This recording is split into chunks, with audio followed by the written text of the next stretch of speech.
A self-professed crypto king was allegedly abducted for ransom and tortured after he reportedly scammed investors out of nearly $29 million and used millions of their money to fund his extravagant lifestyle. 24-year-old Pleterski is reportedly undergoing bankruptcy proceedings, while the authorities try to recover the money. So in this video, we are going to talk about the crypto king in Ontario was kidnapped for ransom. The video is going to be amazing, so make sure you stick to the end. Reports indicate only $1.6 million of the whopping $29 million has been returned, with Pleterski spending most of the money on a private jet, lavish vacations, and a fleet of luxury cars.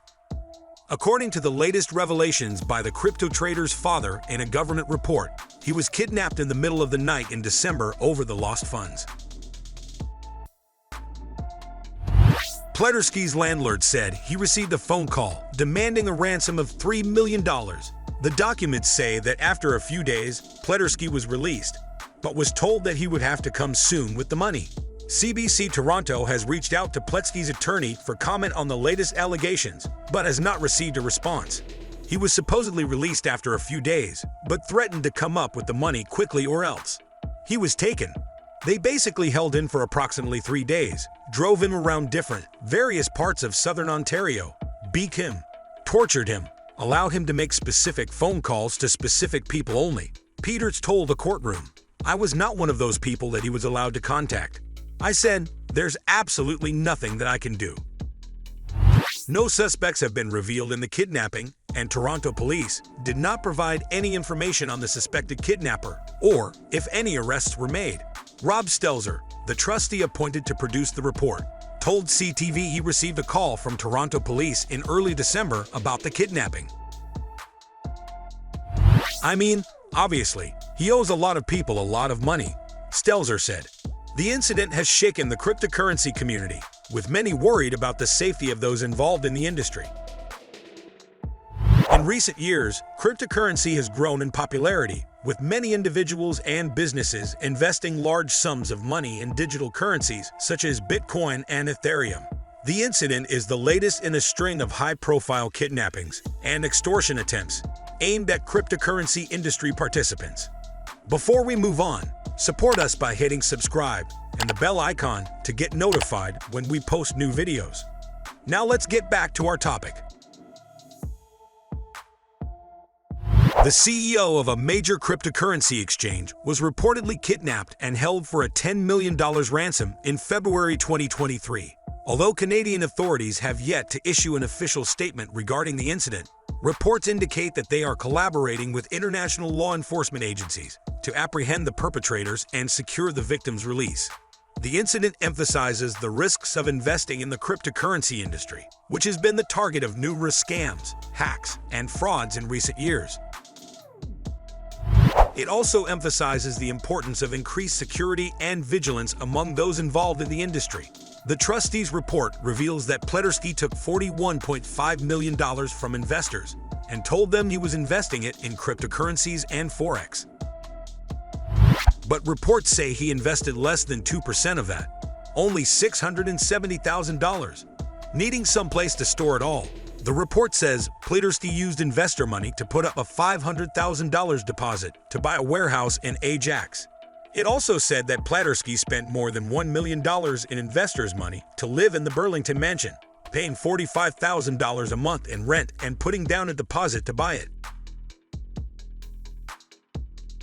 The report states that Colin Murphy, an alleged associate of Pleterski's, received $1.3 million from the scheme. CBC Toronto reached out to Murphy's attorney for comment but did not receive a response. Murphy previously told CBC Toronto he was innocent. According to Pleterski's testimony, the 24-year-old first encountered trouble in November 2021 when he claimed to have lost all of his investments at a time when crypto markets were starting to turn away from their all-time highs. As his losses started to mount, he said he took very aggressive positions to try to get some people's money back. "I was essentially trying to redeem myself, but obviously you could say that greed has taken over," he testified. "I was trying to make returns that were obviously not feasible or not necessarily possible at the time, and it has only caused more losses." Meanwhile, Groot characterizes Pleterski's operation as a Ponzi scheme. Because of this, you could say greed took over, and I was taking very aggressive positions, and I was trying to get returns that were clearly not achievable or not necessarily possible at the time, and it just caused more losses, he said. The young fraudster first made headlines in September 2022 after CBC reported that $2 million in assets were seized from him as part of a bankruptcy proceeding, including a Lamborghini, 2 McLarens, and 2 BMWs. At the time, over 140 creditors demanded to know where the $35 million provided to Pleterski through his company, AP Private Equity Limited, for cryptocurrency investments had ended up.